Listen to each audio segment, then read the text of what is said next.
પણ પછી એવું થયું કે મારા લગ્ન થયા એની સાથે પપ્પાને આ બાજુ અલ્ઝાઇમર થયું અને એ કદાચ જીવનનો સૌથી કરુણ ભાગ હતો એમ. અને પપ્પાને મેં એટલું સુંદર પપ્પા વક્તા હતા, મોઢામાંથી જેમ કહેવાય ને કે ફૂલ ઝરે એટલી સુંદર વાણી હતી.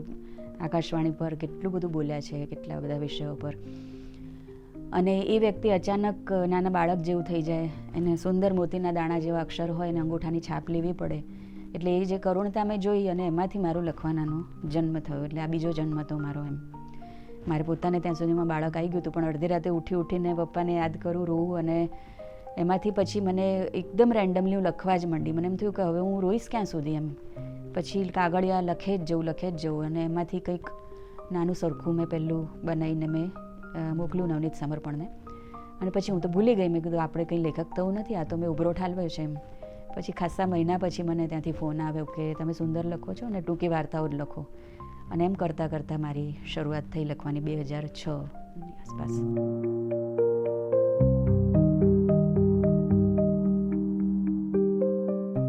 નમસ્કાર, હું છું રામ મોરી. નવજીવન ડાયલોગ્સમાં આપ સૌનું હાર્દિક સ્વાગત છે. સમકાલીન સર્જકો સાથે સંવાદ. આ પેઢીના લખતા આ સાહિત્યકારો, એમનું સર્જન, એમની પ્રોસેસ, એમણે લખેલા પુસ્તકો અને એમની મીઠી મૂંઝવણો, એના વિશે આપણે વાતો કરીએ છીએ. મૂળ આશય એટલો છે કે આ એક અજવાળું લખવા ધારતા લોકો સુધી પહોંચે તો આ આખા ઉપક્રમની સાર્થકતા છે.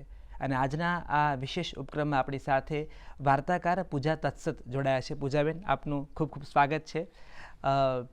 અમારી પેઢી અમારી જ્યારે બોલું છું ત્યારે વર્ષ 2013-14 પછી લખતા થયા લોકો.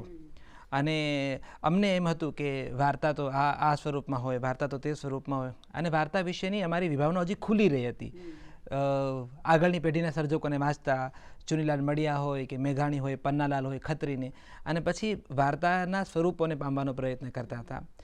એ વર્ષોમાં હું અત્યારે બોલું છું અમારી સાથે, ત્યારે હું અજય સોનીને કચ્છમાંથી મારી સાથે લઈ લઉં છું. હું વડોદરાથી નીતા જોશીને પણ લઈ લઉં છું. હું ભાવનગરથી શક્તિસિંહ પરમારને પણ લઈ લઉં છું. એક આખી અમારા મિત્રોની ટોળકી જે વાર્તાઓ વિશે ચર્ચા કરતા. ને અચાનક આ વર્ષોમાં અમારી સામે પૂજા તત્સત નામ આવે છે અને નવનીત સમર્પણના માધ્યમથી અને એક પછી એક વાર્તાઓ વાંચતા જઈએ છીએ. પૂજાબેન, તમારી જે ટૂંકી વાર્તાઓ છે, મેં આ ભૂમિકા એટલે બાંધી કે અમે જે વાર્તા વિશેની વ્યાખ્યાઓ વાંચી હતી કે વાર્તા તો આમ જ હોય, વાર્તાનું સ્વરૂપ આમ હોય, એની વચ્ચે એકદમ હળવા મોરપીંછ જેવું જે કોઈ ભાર વગર કથાઓ કહે છે. મારો સૌથી પહેલો સવાલ તમને એ છે કે જ્યારે વાર્તા લખો છો ત્યારે, લખવા ધારો છો ત્યારે પણ તમારા મનમાં સ્વરૂપને લઈને એવી કોઈ ચિંતા હોય છે કે આ ગો વિથ ધ ફ્લો છે, એ પ્રોસેસ કેવી રહી છે? વાર્તા જુદા જુદા, દરેક વાર્તાનું એક જન્મ જુદી જુદી રીતે થાય છે. કાં તો એવું પણ બનેલું છે કે કોઈક વાર્તા બસ એક વાક્ય મનમાં આવ્યું હોય અને લખાઈ જાય. અને મેં તો બહુ જ નાના બાળકોને ઉછેરની સાથે લખી છે, એટલે બહુ જ કટકાઓમાં વાર્તા લખી છે. પછી એ વાક્યનો ફકરો બનતા ઘણીવાર દિવસો નીકળી જાય, એવું પણ બને. અને બાળક ઉઠે ઘોડિયામાંથી એટલે હું લેપટોપનો ડબ્બો બંધ કરીને ઊંચું મૂકી દઉં. પછી એ એક વાક્યમાંથી આખી વાર્તા જાણે, ઘણીવાર તો એવો અનુભવ થાય રામ કે એમ થાય કે આ કોરા કાગળમાંથી અંદરથી અક્ષરો નીકળે છે, આ હું છું જ નહીં એમ. એટલો બધો સરસ, જેને આપણે કહીએ કે મેટાફિઝિકલ અનુભવ થાય. અને હા, ક્યારેક એવું પણ હોય છે કે સેન્ટ્રલ જે ઘટના હોય ને એ મનમાં બહુ જ ક્લિયર હોય કે મારે આ ઘટના વિશે લખવું છે અને એની આજુબાજુ પછી વાર્તા ગૂંથાય એમ. ક્યારેક એવું પણ બન્યું છે કે મેં 2 કે 3 અંત લખ્યા હોય એક વાર્તાના, અને પછી મને એમ થાય કે આમાંથી કયો અંત રાખવો એમ. અને પછી હું એનો અંત નક્કી કરું. પણ શરૂઆત, મધ્ય અને અંત એ કરતાં મહિનાઓ નીકળી જાય, ઘણીવાર અઠવાડિયામાં પૂરી થઈ જાય, ઘણીવાર એક દિવસમાં પણ પૂરી થઈ જાય. તો આ એક તમારી પ્રોસેસ પણ અનપ્રિડિક્ટેબલ, તમે પોતે? હા, બહુ જ અનપ્રિડિક્ટેબલ હોય છે. હું તો બહુ ઓર્ગેનાઇઝ રાઇટર છું જ નહીં, એટલે મને પોતાને ખબર ના હોય કે આ વાર્તા હવે શું થશે આનું એમ. ઘણીવાર તો એવું બને કે એક ફકરો મૂકીને 6 મહિના સુધી એક વાર્તા પડી રહી હતી, પછી આગળ ચાલે એમ. પણ જીવ જંપે નહીં, પતે નહીં ત્યાં સુધી એમ. ને રીરાઇટનું ફોર્મ તમારું કયા પ્રકારનું? તમને એવું થાય કે એક વાર્તા લખ્યા પછી ફરી વાર લખું છું, એમાં તમારી પ્રોસેસ કેવી રહી છે? હા, હું મહેનત કરું છું. એનું કારણ છે કે મારા મનમાં કોઈ સ્પષ્ટતા હોતી નથી, એટલે પછી હું આમ પેલું કહેવાય ને, સ્ટ્રીમ ઓફ કોન્શિયસનેસની જેમ વાર્તા લખે જ જવું જે આવે ઘણીવાર. અને પછી મારી વાર્તાને હું એડિટ કરતી હોઉં છું, હું રીરાઇટ પણ કરતી હોઉં છું.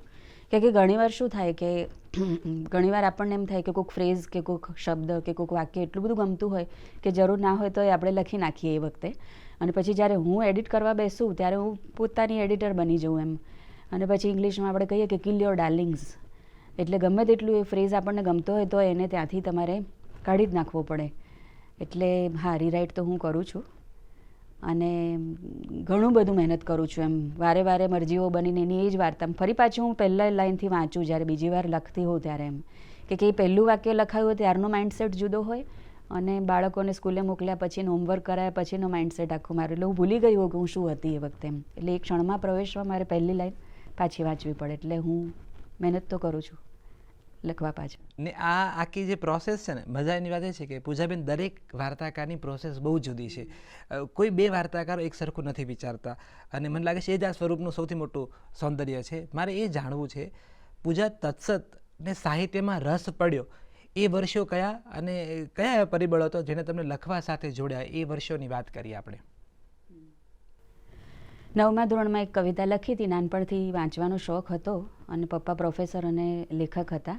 તમારું વતન અને એ આખી વાત મને ખાસ કરજો. હા, બેકગ્રાઉન્ડ. અમે પાલનપુર રહ્યા. પપ્પા પાલનપુરમાં બનાસકાંઠા આર્ટ્સ સાયન્સ કોમર્સ કોલેજમાં પ્રોફેસર હતા ગુજરાતીના, અને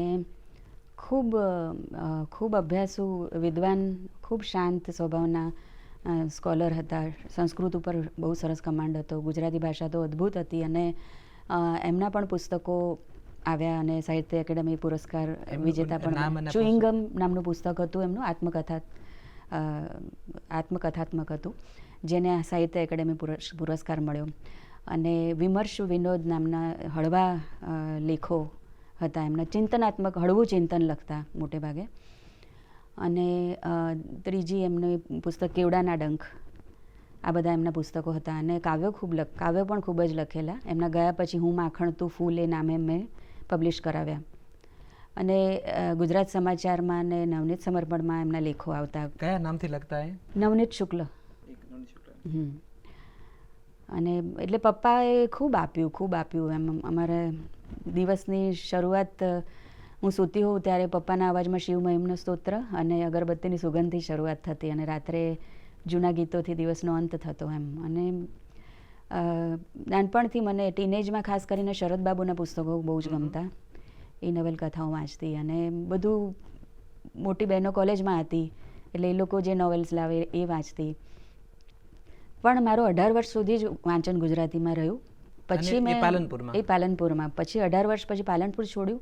અને સાચું કહું તો ગુજરાતી સાહિત્ય પછી નથી વંચાયું. પછી મેં ઇંગ્લિશ જ વાંચ્યું છે અને ઇંગ્લિશ લિટરેચર સાથે ભણી, એટલે પછી તો એ રસ્તે જ હું ગઈ છું એમ. તો મૂળ નવનીત શુક્લ હું માનું છું કે પહેલું પરિબળ છે કે જે તમારી સાથે પપ્પા સાથે પુસ્તકોની વાત થતી, કોઈ સાહિત્યની એવી કોઈ તમને યાદ છે કે હા આ રીતે પરોક્ષ કે પ્રત્યક્ષ રીતે વાત થતી, એવી કોઈ સ્મરણ તમારા મનમાં હોય? હું જ્યારે ઇંગ્લિશમાં કાવ્યો લખતી હતી કોલેજમાં હતી ત્યારે પપ્પા બહુ જ વિવળ થઈ જતા એમ. એ મને કહેતા એમ. એટલે એમને, અને એ વખતે મને એવું લાગતું કે અમે બંને કોઈક જુદા જ પ્લેન ઉપર જોડાઈ રહ્યા છીએ એમ. બાપ દીકરી તરીકે તો ખરા જ, પણ કોઈક અસ્તિત્વના જુદી જ અટારીએ અમે બંને સાથે ઊભા હોઈએ, જાણે એવું લાગે મને એ વખતે. અને રોમેન્ટિક પોએટ્સને બધા હું એ વખતે ભણતી હતી. પણ પછી એક બહુ મોટો, થોડા જ વખતમાં પછી હું પ્રોફેસર તરીકે અમદાવાદની કોલેજમાં કામ પણ કર્યું મેં. એ ફેઝ મારો આખો હતો. એ વખતે હું મોટે ભાગે ઇંગ્લિશ વાંચતી, એટલે પપ્પા સાથે એક્ઝેક્ટલી કોઈ પુસ્તકની વાત ના થતી, પણ કોઈ વિચાર હોય કે કોઈ કોન્સેપ્ટ હોય, કોઈ થિયરી હોય, એની બહુ જ વાત થતી જીવન વિશે. પપ્પા અને હજી પણ એમની કહેલી વાતો મને, હું એનાથી હજી પણ ગાઈડ થઉં છું એમ. પણ પછી એવું થયું કે મારા લગ્ન થયા એની સાથે પપ્પાને આ બાજુ અલ્ઝાઇમર થયું. અને એ કદાચ જીવનનો સૌથી કરુણ ભાગ હતો એમ. અને પપ્પાને મેં એટલું સુંદર, પપ્પા વક્તા હતા, મોઢામાંથી જેમ કહેવાય ને કે ફૂલ ઝરે એટલી સુંદર વાણી હતી. આકાશવાણી પર કેટલું બધું બોલ્યા છે, કેટલા બધા વિષયો પર. અને એ વ્યક્તિ અચાનક નાના બાળક જેવું થઈ જાય, એને સુંદર મોતીના દાણા જેવા અક્ષર હોય અને અંગૂઠાની છાપ લેવી પડે. એટલે એ જે કરુણતા મેં જોઈ અને એમાંથી મારું લખવાનાનો જન્મ થયો. એટલે આ બીજો જન્મ હતો મારો એમ. મારે પોતાને ત્યાં સુધીમાં બાળક આવી ગયું હતું, પણ અડધી રાતે ઉઠીને પપ્પાને યાદ કરું, રોવું. અને એમાંથી પછી મને એકદમ રેન્ડમલી હું લખવા જ માંડી. મને એમ થયું કે હવે હું રોઈશ ક્યાં સુધી એમ. પછી કાગળિયા લખે જ જવું અને એમાંથી કંઈક નાનું સરખું મેં પહેલું બનાવીને મેં મોકલ્યું નવનીત સમર્પણને. અને પછી હું તો ભૂલી ગઈ, મેં કીધું આપણે કંઈ લેખક તો નથી, આ તો મેં ઉભરો ઠાલવ્યો છે એમ. પછી ખાસા મહિના પછી મને ત્યાંથી ફોન આવ્યો કે તમે સુંદર લખો છો અને ટૂંકી વાર્તાઓ જ લખો. અને એમ કરતાં કરતાં મારી શરૂઆત થઈ લખવાની 2006ની આસપાસ. ને ઈ યાદ છે કે આ પહેલી છપાયેલી કૃતિ કઈ એ તમને? ના, એ પહેલી જે મેં લખ્યું હતું એ તો બહુ જ રેન્ડમ હતું. 5 ચેપ્ટરો મેં લખ્યા હતા. અને પહેલી મારી વાર્તા નવચેતનમાં આવી એકચ્યુઅલી, વિદ્યાના પપ્પા.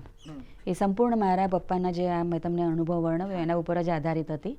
અને એ વિદ્યાના પપ્પાની પાછળ જ મેં પછી બીજા બધા ચેપ્ટર્સ જોડ્યા અને મેં કીધું કે આ રીતે આ વાર્તા તો છપાઈ ગઈ છે પણ આ બધા જ છે એમ કરીને મેં બધું મોકલ્યું હતું એક સાથે એમ. અને પછી મને કહ્યું કે આ નહીં, પણ હવે તમે નવું લખો અને ટૂંકી વાર્તા જ લખો એમ. અને ત્યારથી પછી શરૂઆત થઈ અને સારવાર નામની એક વાર્તા મેં. આ બધી શરૂઆતની, તમે જાણો છો કોઈ પણ લેખકની વાર્તાઓમાં આત્મકથાના જ અંશો હોય શરૂઆતમાં. એટલે આવી રીતે બહુ જ કહેવાય કે કરુણતામાંથી જન્મ થયો એમ. પણ આમ સામાન્ય રીતે છે ને એવું કહેવાય કે વારસામાં મા બાપ પ્રોપર્ટીઓ આપતા હોય, વારસામાં મા બાપ સંસ્કાર આપતા હોય, પણ વારસામાં કલા બહુ ઓછા લોકોને મળતી હોય છે. અને ગુણવંતરી આચાર્ય મને એટલે યાદ આવે છે કે એ હયાત હતા ત્યાં સુધી વર્ષાબેનને તો ખબર જ નહોતી કે એ લખી શકે ક્યારે. એમણે એમની આત્મકથામાં પણ આ વાત લખી છે કે પિતાનું મૃત્યુ થાય અને પછી એમને અચાનક ખબર પડી કે એની અંદર પણ આ વાત હતી. અને અભાવમાંથી કે એ પીડાથી છૂટવા માટે વર્ષાબેને લખવાનું શરૂ કર્યું. અને પછી ગુજરાતી સાહિત્યને 50થી વધારે પુસ્તકો વર્ષાબેન પાસેથી અસ્ખલિત હજુ પણ એ કામ મળી રહ્યું છે. પણ આ એક જે ક્ષણ હોય છે બેન, મારે એ પૂછવું છે કે તમને એવો અનુભવ ક્યારે થયેલો કે પછી જ્યારે લખી રહ્યા છો ત્યારે ક્યાંક પપ્પાનો અવાજ સંભળાઈ રહ્યો છે, ક્યાંક તમને થાય કે આ પપ્પાએ વાંચ્યું હોત પપ્પા પાસે તો પપ્પાના શું રિએક્શન હોત, એવું તમે ક્યારે ઇમેજિન કરી શકો ખરા? હા, ચોક્કસ કરી શકું. અને મમ્મી તો હતી જ એ વખતે, એટલે મારે પણ એવું થયું કે પપ્પા ગયા 2005માં અને 2006માં મારી પહેલી વાર્તા છપાઈ. એટલે પપ્પાને તો ખબર જ નથી હું લખી શકું છું, એ જાણ્યા વગર જ જતા રહ્યા. અને એનો મને દાહ હજી સુધી રહી ગયો છે એમ કે પપ્પા હોત તો એમ શું કહેતા હોત મારી વાર્તાઓ વાંચીને એમ. પણ પપ્પા સાથે રહેવા માટે, પપ્પાના દર્દમાંથી બહાર નીકળવા માટે પપ્પા ક્યાં નહોતા એમ. વાર્તા લખવાના પ્રોસેસમાં પણ પપ્પા હતા એમ. એ તો હું એવું કઈ રીતે કહું કે પપ્પા નહોતા એમ. એ હંમેશા હતા જ. મને ક્યાંથી શબ્દો આવ્યા એમ, ક્યાંથી ઊંડાણ આવ્યું, ક્યાંથી સંવેદના આવી. પપ્પા ના હોત તો ક્યાંથી આવત. પણ આ મને લાગે છે કે આ આધ્યાત્મ અને આપણી અનુભૂતિની અટારી આ છે ને આપણી વારસાગત રીતે, અને આપણને કદાચ બહુ પાછળથી ખબર પડે છે કે આ આપણામાં હતું જ એમ. અને હતું એટલે ઉગ્યું આપણી વચ્ચે. નવનીત સમર્પણમાં પૂજા દશરથની વાર્તાઓ પ્રગટ થાય અને એક પછી એક વાર્તાઓ વાંચતા જઈએ. નેત્રાનું ફ્રોક હોય, વિરાજના લગ્ન હોય અને તાવ હોય, એક પછી એક વાર્તાઓ. અને પૂજાબેન, મેં જેમ કહ્યું ને એમ કે આ વાર્તાની સહજતા એની સૌથી મોટું સૌંદર્ય હતું. અને એ વાંચતી વખતે સતત અમે મમળાવતા. readgujarati.com હું ખાસ યાદ કરું, કારણ કે હું તો કોલેજમાં FYમાં એન્જિનિયરિંગમાં, અને એ વખતે readgujarati.com બહુ જ પોપ્યુલર. અને અમે એની સાઇટ ઉપર પૂજા દશરથ શોધીને વાર્તાઓ ભેગી કરતા. પૂજાબેન, તમને વાર્તા વિશેના પ્રતિભાવો કેવા મળ્યા છે? કારણ કે હું જે કહી રહ્યો છું કે મારી એ વખતની આ અનુભૂતિ હતી, તો અત્યાર સુધી તમને ઘણા બધા, પણ એક અમુક જે કોમન પ્રતિભાવ મળ્યા હોય તમારી વાર્તાઓને લઈને તમને, એ કયા પ્રકારના રહ્યા છે?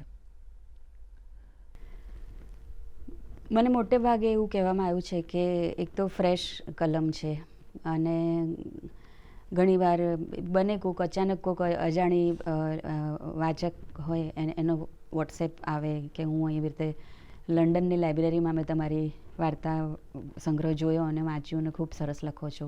કોઈક વાર અહીં અમદાવાદમાં ગુરુકુલમાં રહેતા કોઈક બેનનો હમણાં ફોન આવ્યો હતો.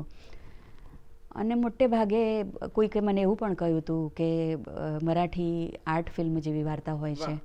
એટલે બહુ સરસ કોમ્પ્લિમેન્ટ્સ મળ્યા છે મને. અને મને બહુ જ સંતોષ છે મારી સફરથી વાર્તાઓની, કે ભલે કદાચ બહુ જ લોકો સુધી નહીં પહોંચી શક્યું, પણ જે લોકોને સ્પર્શી શકીશું વાર્તાઓથી, એ લોકોને ખરેખર સ્પર્શાયું છે એમ. ને 2015માં ગતિ વાર્તા સંગ્રહ સાથે ગુજરાતી સાહિત્યમાં પુસ્તક રૂપે તમારો પ્રવેશ થાય છે.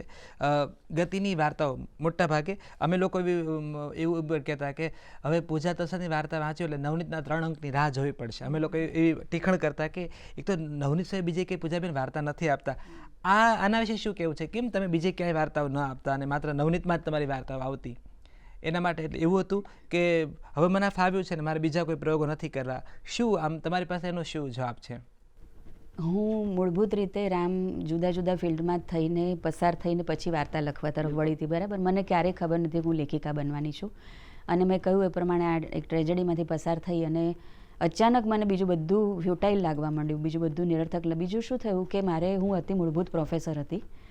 કોલેજ કાળમાં ન્યૂઝ રીડિંગ કર્યું, એન્કરિંગ કર્યું, ટીવીમાં કેમેરા, 6 વર્ષ હું ન્યૂઝ રીડર હતી અને આમ તેમ લખતી હતી, ટ્રાન્સલેશનો કરતી હતી. અને એ દરમિયાન પછી શું થયું કે ધીરે ધીરે કરતાં આકાશવાણીમાં અનાઉન્સર હતી, એ કરતાં મને એક વસ્તુ, અને પપ્પા ગયા અને મારું લખવાનું ચાલુ થયું ત્યારે મને એક વસ્તુ અચાનક સમજાઈ કે મેં હજી સુધી જે કંઈ કર્યું છે એમાં મૂળ ધ્વનિ એક જ હતો, શબ્દ. હું જ્યાં ગઈ ત્યાં કોઈ પણ ફિલ્ડ હોય, ધારો કે હું પ્રોફેસર હતી તો એ નાતો તો શબ્દ સાથેનો જ હતો, અને સાહિત્યની વિદ્યાર્થીની તરીકે પણ એ જ હતું. કન્ટેન્ટ રાઇટર બની હું એક એડ એજન્સીમાં, પણ મેં 10 વર્ષ કામ કર્યું એઝ અ કન્ટેન્ટ રાઇટર. પણ આ બધામાં વાત તો આખી શબ્દ ઉપર જ આવીને અટકતી હતી. અને એમ કરતાં હું લખવા તરફ વળી. અને પછી શું થયું કે એક બાળક થયું એટલે કોલેજમાં જે પ્રવેશવાની વાત હતી એઝ અ પ્રોફેસર, એ તો કુરાણે મુકાઈ ગઈ કે મારે તો બાળકો મૂકીને કોઈ પણ પ્રકારનું ઘરની બહાર જઈને કામ કરવું જ નથી. અને પછી ટ્રાન્સલેશનનું બધું કામ કરતાં પપ્પાની વિદાય સાથે લખવાનું ચાલુ થયું ત્યારે મને ખબર પડી ગઈ હતી કે મારી પાસે બહુ જ લિમિટેડ સમય છે. એ સમયમાં મારે જે કંઈ કરવું હોય એ કરી લેવાનું છે.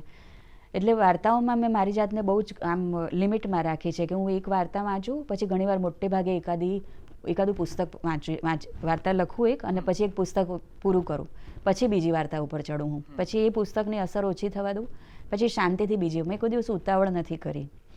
એટલે તમે જે પ્રશ્ન પૂછ્યો કે એક જ મેગેઝિનમાં કેમ વાર્તાઓ આવે છે, એનું કારણ એ હતું કે હું એટલું બધું લખતી જ નથી કે હું બહુ બધી જગ્યાએ મોકલું. અને નવનીત સમારોહમાં પછી મારો કમ્ફર્ટ ઝોન બની ગયો હતો, એટલે ત્યાં મોકલું અને મોટે ભાગે સ્વીકારાઈ જતી હતી. પછી કોઈકવાર ન પણ સ્વીકારાય એવું પણ બનતું હતું.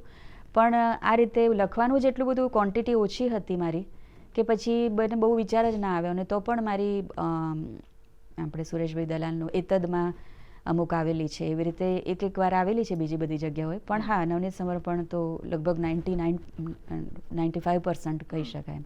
એનું કારણ પણ પૂજાબેન જ્યારે એવું કહી રહ્યા છે સતત કે લખવાની ક્વોન્ટિટી મારી ઓછી હતી, હું ઓછી વાર્તા લખતી હતી, પણ એની સાથે એન્ટરપ્રિન્યોર અને ગતિ આવા 2 અદ્ભુત અને સમૃદ્ધ વાર્તા સંગ્રહ ગુજરાતી ભાષાને 2015 ને 2019માં આવા 2 અને આ સંગ્રહમાંથી જ્યારે પસાર થઈએ છીએ, એની વાર્તાઓમાંથી પસાર થઈએ છીએ, ત્યારે તમને સમજાય છે કે શબ્દ કેટલો ઘૂંટાયેલો છે. જીવનના, આપણી આસપાસના સંબંધના, પાત્રોના મનની બારીઓ ખોલીને લેખિકાએ જે વિશ્વ બતાવ્યું છે. અને ખાસ તો પૂજાબેન, હામાં રહેલી ના અને નામાં રહેલી હા તમારા પાત્રોમાં જે ઘૂંટાતી હોય છે, માનવ મનના જે પડળો છે એક પછી ખુલતા હોય છે. મને એ જાણવામાં બહુ રસ છે કે અભ્યાસુ તરીકે તમને એવા કયા વાર્તાકારો, અંગ્રેજી હોય કે ગુજરાતી કે હિન્દી, કોઈ પણ સાહિત્યના, કયા એવા વાર્તાકારો છે જે બહુ સ્પર્શ્યા હોય તમને, કે આમાંથી મને બહુ મજા પડી ને આમાંથી હું પરોક્ષ રીતે પણ ઘણું શીખી છું, એવા સર્જકો? મને એક ઝંપા લાહિરી બહુ જ ગમે છે, બેંગોલી નવલકથાકાર અને બુકર પ્રાઇઝ વિનર, અને બધા જ પુસ્તકો એમના મેં વાંચ્યા છે. અને એ જે ઝીણવટ છે, એ જે ડેપ્થ છે, એ ઊંડાણ છે, એ મને એટલું બધું ગમ્યું. એમ એક ધ લો લેન્ડ નામની નવલકથા છે, અને એક વાત મને હજી યાદ છે કે જે મુખ્ય કેરેક્ટર છે ગૌરી, એ છોકરી વિદેશ જાય છે અને ખૂબ બ્રિલિયન્ટ હોય છે, અને પછી એ કહે છે કે મારા ઘરમાં પડતો ઝાડનો પડછાયો હતો ને, એમાં મને મારી માની આકૃતિ દેખાતી, એમ કે. એટલે આવી બધી જે બારીકાઈ છે ને, એ બધી મને બહુ સ્પર્શતી. એટલે એક તો ઝંપા લાહિરી છે, પછી એઝ અ સ્ટુડન્ટ એમએમાં અમે લોકો શશી દેશપાંડે ભણેલા, જે બહુ હેલ્ધી ફેમિનિસ્ટ કહેવાય છે. એમની નવલકથાઓ પણ ખૂબ જ સુંદર હતી. અને હું ક્લાસમાં આ બધા પુસ્તકો પર પેપર પ્રેઝન્ટ બહુ સુંદર રીતે કરી શકતી. એટલે બહુ જ સાચું કહું ને તો આ બધાને જીવી છું એમ. જે ઇન્ડિયન ઇંગ્લિશ રાઇટર્સ ખાસ કરીને કહેવાય, એમાં ઝંપા લાહિરી, શશી દેશપાંડે છે, અનિતા દેસાઈ છે. પછી મેં ખાલિદ હુસેનીને બધા નવાને વાંચ્યા, પણ મારી જે ચોઈસ છે એ મને ખાસ કરીને મને ઝંપા લાહિરી બહુ જ ગમે છે. એની બિલોવ્ડ પણ તમારા ધ્યાનમાં આવી હશે, જે ડાર્લિંગ, એમની જે એની ગુજરાતીનું નામ હું ભૂલી ગયો છું, એનું મેં ગુજરાતી અનુવાદ જોયો તો ગુર્જરે વર્ષો પહેલાં કરેલો. એ લોકો ગુર્જરે એક શ્રેણી કરેલી કે વિદેશી લેખકોની બધી નવલકથાઓ, એમાં એણે વાહલી કે એવા નામે એની જે બિલોવ્ડ નવલકથા છે એના વિશે એ વાત કરી હતી.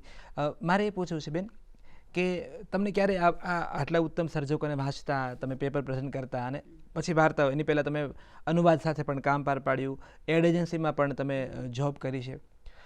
એક સ્વરૂપમાં સર્જક સતત કામ કરતો હોય પછી એને ધીમે ધીમે ક્યારેક બીજા સ્વરૂપે એક્સપ્લોર કરવાનું મન થાય, એમને ઈચ્છા થાય કે મારે આ બહુ વિગતે નિરાંતે આ કથાને મારે મોટી કરવી છે. પૂજા તત્સતને એવું ક્યારે થયેલું કે મારે નવલકથા લખવી છે કે મારે નાટક લખવું છે, એવું ક્યારે થયું ખરું? એક શોર્ટ નવલકથા લખી છે મેં, પણ અનપબ્લિશ છે, મારી કસ્ટડીમાં છે હજી સુધી, એટલે એ કોઈને બહુ કહ્યું નથી, મેં શેર નથી કર્યું, પણ લખી છે. મને મન થયું હતું, પણ પછી મને ફાઇનલી એવું લાગ્યું કે મને એક આ શોર્ટ સ્ટોરીનું ફોર્મ આમ માફક આવી ગયું હતું. બધી જ રીતે મને અનુકૂળતા હતી, ટાઈમની રીતે પણ હું મેનેજ કરી શકતી હતી. બીજું શું છે, ઇન્ટેન્સિટી એટલી બધી હોય કે પછી જ્યાં સુધી એ વાર્તામાં ટ્રાન્સલેટ ના થઈ જાય ને ત્યાં સુધી જમ્પ ના વળે એમ. અને પેલું નવલકથા માટે બહુ જ ધીરજ જોઈએ. એટલે મને પેલું પછી એમાંથી નીકળવું, મારી વાર્તાથી હું ઘણીવાર અમુક તો બહુ જ હેવી સબ્જેક્ટ વિશે લખાઈ ગઈ છે. એક સિલ્ક નામની વાર્તા છે જેમાં ચાઇલ્ડ એટલે અબ્યુઝની વાત છે. એક માયા નામની વાર્તા પણ એવી છે. તો એમાં મને હું પછી એટલી બધી ગૂંથાઈ ગઈ હોય કે મને એમ થાય કે હવે મારે એમાંથી બહાર નીકળવું પડશે અંધારા કૂવામાંથી, નહીંતર હું ડિપ્રેસ થઈ જઈશ એમ. મને એમ થાય કે આ પતે તો સારું આ વાર્તા, એમ એ વાર્તા મને છોડે નહીં એમ. એટલે આ પ્રકારની ઇન્ટેન્સિટીથી લખી હોય એટલે પછી નવલકથા લખવાનું મેં બહુ એટલો પ્રયત્ન પણ નથી કર્યો. તમે બી અપેક્ષા રાખી કે આ પેલી લઘુ નવલ જે તમારી છે એ તમે પૂરી કરશો, કોઈ એક ફ્લો આવશે તમારા મનમાં? કેટલી અડધી લખાયેલી છે? આખી છે. અચ્છા, પણ શોર્ટ લઘુ એટલે લઘુ નવલ છે. લઘુ નવલ, બરાબર છે. અને આ કયા વર્ષમાં લખી હતી તમે? આ લગભગ 8-1 વર્ષ પહેલાં. 8-1 વર્ષ પહેલાં લખેલી હતી અને કંઈ પ્રકાશિત કરવા નથી આપી તમે હજુ? પણ પૂજાબેન, જ્યારે હું વાર્તા શબ્દ બોલું છું ત્યારે એવી તમારી કઈ વાર્તાઓ છે જે તમને એમ થાય કે આજે હવે ચાન્સ મળે તો હવે મને રિલેટ કરવાની જરૂર નથી લાગતી, પણ આ વાર્તાઓ છે કે જેની સાથે ને તમે જેમ સિલ્કની વાત કરી, તો એવી કઈ વાર્તાઓ તમારી, હું જ્યારે બોલું છું પૂજા તસતની વાર્તાઓ, ત્યારે તમને તરત સ્મરણમાં આવતી તમારી વાર્તાઓ કઈ કે મારી આ વાર્તાઓ મને તરત યાદ આવે છે? એક ઝાડ નામની વાર્તા મેં લખી છે.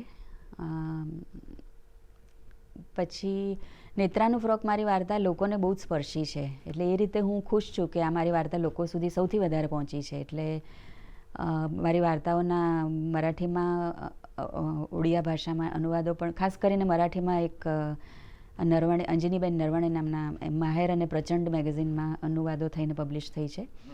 પણ નેત્રાનું ફ્રોક વાર્તા એક મને પણ બહુ ગમે છે અને એ વખતે તો મને ખબર પણ નથી કે મારે પણ દીકરી આવશે અને હું એ પણ આવડી થશે ક્યારેક એમ. પણ અત્યારે હું દીકરી આવ્યા પછી એને નેત્રાનું ફ્રોક બહુ જ યાદ કરું એને જોઉં ત્યારે. ઝાડ વાર્તા મને બહુ જ ગમી હતી. પછી શબ્દ મારી બહુ નજીક છે, શબ્દ વાર્તા, અને એકલ સુરો વાર્તા મને બહુ જ ગમે છે. તો આ બધી વાર્તાઓ તમને સીધી. હવે એક બહુ જ મહત્વનો સવાલ, કારણ કે છે ને આપણું આ જે ક્ષેત્ર છે લેખન, એ કંઈ પેલું ચોમાસું શિયાળોનો ઉનાળો નથી કે હવે તડકો આવશે જ, હવે ઠંડી લાગશે જ, હવે વરસાદ આવશે જ. આ એક બહુ જુદા પ્રકારની એક યાત્રા છે લેખનની. અને બહુ બધા લેખકો મિત્રો સાથે વાત કરું અને સદનસીબે મને બહુ બધા લેખક મિત્રો મળ્યા છે કે જેની સાથે સતત સંવાદ કરું છું. અને અમુક એવા ફેઝ હોય છે કે જેમાં થાય કે હવે હમણાં મારે નથી લખવું, નથી લખાતું એ જુદી વાત છે, હમણાં મારે નથી લખવું કે હમણાં મેં એક બ્રેક લીધો છે. આવા અલગ અલગ ફેઝ હોય છે.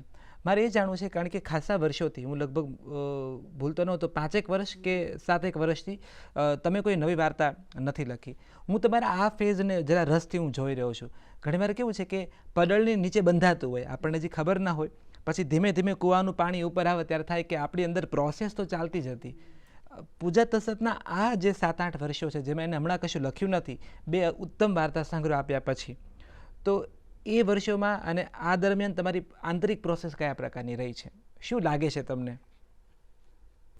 હું સાચું કહું, મેં એટલે તમે જે 3 પોઈન્ટ કીધા કે એમાંથી હું કયા પોઈન્ટ, કઈ કેટેગરીમાં આવું છું મને નથી ખબર, પણ મને જે લખવાનો આનંદ હતો એટલો જ ન લખવામાં પણ આનંદ આવે છે. મને એક સંતોષની લાગણી છે કે મેં મારું બેસ્ટ હતું એ આપ્યું છે આનાથી વધારે મારી અંદરથી જો ભગવાન કઢાવવાના હશે કશું તો કઢાવશે, પણ મને એની ઉતાવળ પણ નથી બરાબર. કે મારું કોઈ પ્લાનિંગ પણ નથી કે એટ ધીસ પોઈન્ટ મારી કોઈ ઈચ્છા પણ નથી. સાચું કહું તો હું જેટલી ઇન્ટેન્સિટીથી વાર્તાઓ લખતી હતી એટલી જ ઇન્ટેન્સિટીથી હું જીવન જીવી રહી છું અને જીવનને જોઈ રહી છું બસ.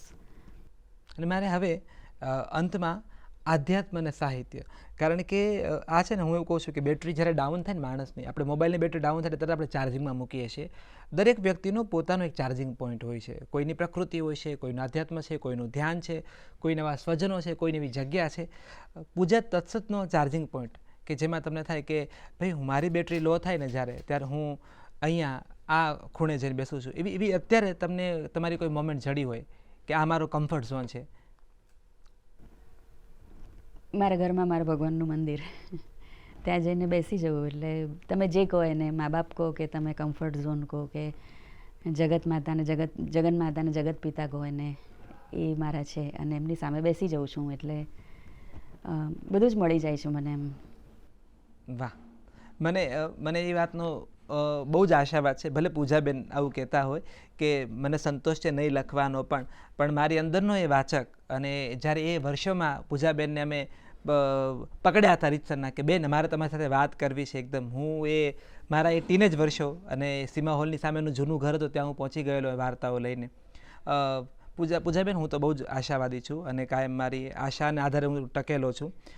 મને એવું છે કે આ વર્ષોની આસપાસ પણ આ તમારા સંતોષના છેડાની પેલે પાર પણ કેટલીક કથાઓ છે. એટલે આ ગતિ અને આંટ્રપ્રિન્યોર પછી પણ ગુજરાતી સાહિત્યને કદાચ પેલી લઘુ નવલ પણ એ આવે, બહુ જલ્દી આવે, અને એવા લોકો માટે આવે જેને તમારી વાર્તાઓને કાયમ પેલો વસુદેવ ટોપલામાં કાનો મૂકીને નાચતા હોય એમ તમારી વાર્તાઓને પ્રેમથી વધાવી છે. એ બધા ભાવકો વતી, વાચકો વતી હું તમને શુભકામનાઓ પાઠવું છું કે આ સર્જનાત્મક વર્ષો વધારે ફૂલે ફાલે અને ગુજરાતી ભાષાને તમારા થકી ઉત્તમ વાર્તાઓ મળે. તો આ હતા પૂજા તત્સત, જે આપણી સાથે જોડાયા અને પોતાના સાહિત્ય સર્જન વિશે વાત કરી. ગતિ અને એન્ટરપ્રિન્યોર આ બે ઉત્તમ વાર્તા સંગ્રહ છે. આપે મેળવીને ખાસ એટલે વાંચો કે વાર્તા આ પ્રકારની પણ હોય, વાર્તાનો પોત એક આ પણ હોય, એવી એક નવી બારી આ નવું લખતા મિત્રો પાસે ખુલે એવી મને પૂરી શ્રદ્ધા છે. ફરી મળીશું ફરી એક નવા સર્જક સાથે, એમની સર્જન પ્રક્રિયા અને સાહિત્ય વિશે વાત કરવા માટે. ધન્યવાદ.